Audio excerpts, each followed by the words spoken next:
The Toronto Blue Jays starting pitching rotation has been unbelievable as of late and pretty much all season, apart from one key cog, which is Alek Manoah. He has been sent out and he has now left a glaring hole that needs to be addressed, whether it be in the trade market or in free agency by the Toronto Blue Jays. So they need to do that as soon as possible. And one former player that used to be in Toronto has maybe hinted that he's on his way back to town. So I'll break that down and much more on this episode of Jays Digest.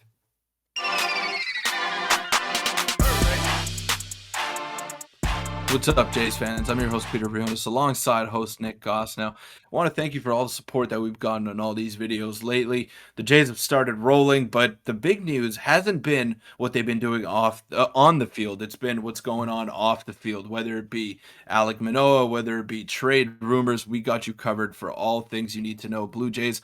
But Nick, what we're going to discuss today is crazy. Yeah, today was really crazy. You messaged me. We're both working. We're both taking our lunch right now to get this video out. Make sure to hit the subscribe button. We are on the road to 7,500 subscribers. But let's just get right into it. Let's not waste any more time. And there's no way that he did this. And to be honest with you, when I first saw it, I thought it may have been fake. I didn't know that it was real. And Peter, you obviously messaged me as well about it. And we're talking about, as you could tell in the thumbnail, Marcus Stroman. Now, Marcus Stroman is someone who's kind of been involved with the Blue Jays, even though ever since he got traded away or signed elsewhere with the Cubs, he's still kind of been, involved with the Jays on Twitter and on social media.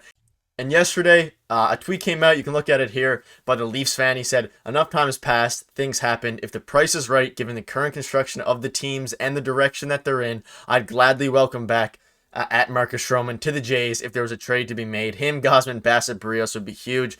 And this obviously isn't the big news. He tweeted this, but look at who liked that tweet. It is Marcus Stroman himself. Now, Peter, Twitter is, some people take a lot more into account than others do, but he liked this tweet essentially saying that, the guy asked saying that he wants Marcus Stroman back. Marcus Stroman liked the tweet, which is very interesting considering he's, currently on another major league team in the Chicago Cubs. What are your thoughts on this crazy, and we'll also break down some potential trades here in a minute, but just a weird, crazy bit of news, and I'd welcome him back with open arms, I think.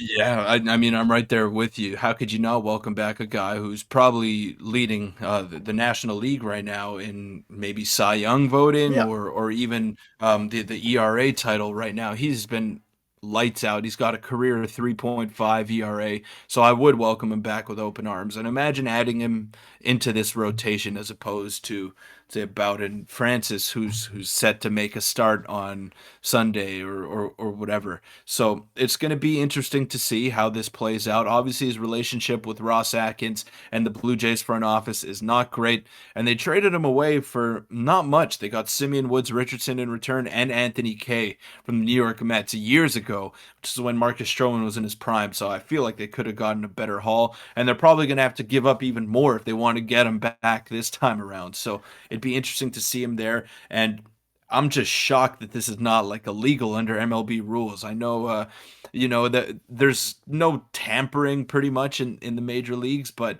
I know in the NBA it happens all the time. Guys get fined for it, but this is really interesting to me. And if Marcus Stroman wants to be back, if the Blue Jays front office can put aside their egos and welcome him back, then I'm all for this because he would just make this rotation skyrocket to another level.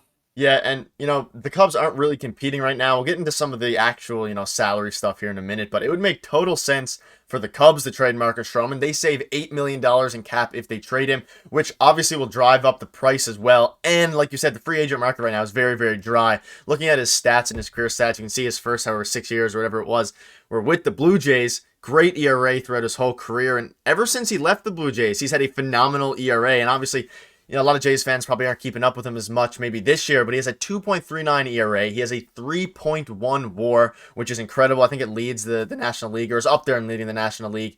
He pitches tons of innings and a very, very important player. And like you said, with Alek Manoah struggling, and even if he wasn't struggling, even replacing him with Yusei Kikuchi, Marcus Stroman that would still make us an elite starting rotation. It's something that we definitely need in the playoffs, but unbelievable stats out of Marcus Stroman. He's having the best year of his career. And him liking this tweet is very, very interesting. It's a good point on tampering. Who knows what the actual, legality of that is? It seems like there's no law against it, but very, very good. And let's get into a couple trades here now, Peter. And the trade value machine that we always break down is it's a bit tricky for this one because it doesn't take into account the lack of pitchers and lack of good players at the trade deadline. So whoever gets Marcus Stroman and many of the other pitchers are going to have to overpay, and that is definitely the case for the Blue Jays here. And this is one that Peter, we kind of made up together. I added Tolman in there. This is Marcus Stroman for Relvis Martinez, Sam Roberts, and Tucker Tolman. And it obviously looks like an overpay on paper, but again, the market's going to be crazy at the deadline and for these players because there's not many of them available. Right, and the market's very thin, like you said. Marcus Stroman would probably be the best pitcher available Definitely, at yeah. the deadline, alongside maybe Lucas Giolito, maybe Michael Kopech. Some names that come to mind, but nothing off the charts. Definitely the best starting pitcher that would be available to other teams. And the one thing that we failed to mention thus far in the video is that Marcus Stroman is a big game pitcher.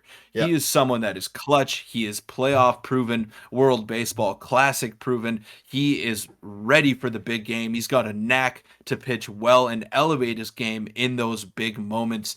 And he's done that his entire career. So Alek Manoah hasn't been what the Blue Jays expected of him this year. We did expect some regression, but not to this extent. So if you acquire someone like Marcus Stroman or any serviceable starting pitcher for that matter, it gives him the time to iron the things out that he needs to iron out in the minor leagues. And then once he's ready to come back, you got five legitimate starters in that rotation that can go ahead and win you a ball game. And I do believe Alek Manoah is going to get back to that level.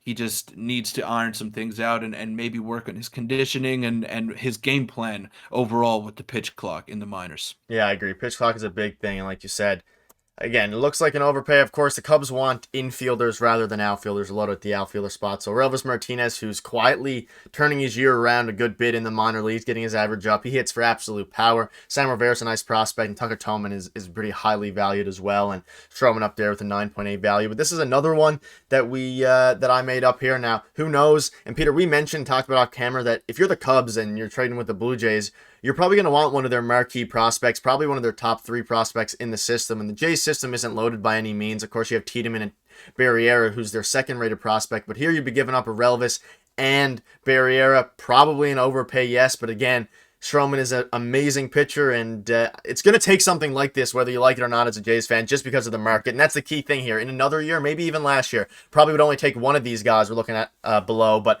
this year, it's looking like it's going to take both. Right, and you got to capitalize on this window if you're the Toronto Blue Jays, because look at your best players. George Springer, not getting any younger. He's 33 years old. Bo Bichette, Vladimir Guerrero Jr. The more games they play, the closer they are to free agency, and the closer you are to losing them if you're the Toronto Blue Jays and you don't get a contract locked up for the both of them. So, as time goes on, your window's getting smaller and smaller and smaller, and pitchers like Marcus Stroman don't really come available too often at the deadline. So, if the chance is there and you go out and you can go acquire him, it'll help your team's playoff chances. And we mentioned again, Alek Manoah, if he's ready to come back this season and be a valuable contributor, maybe like a low fours ERA or a high threes, then the Blue Jays have probably the best rotation in starting in the best starting rotation in Major League Baseball if you have those five guys going all the time.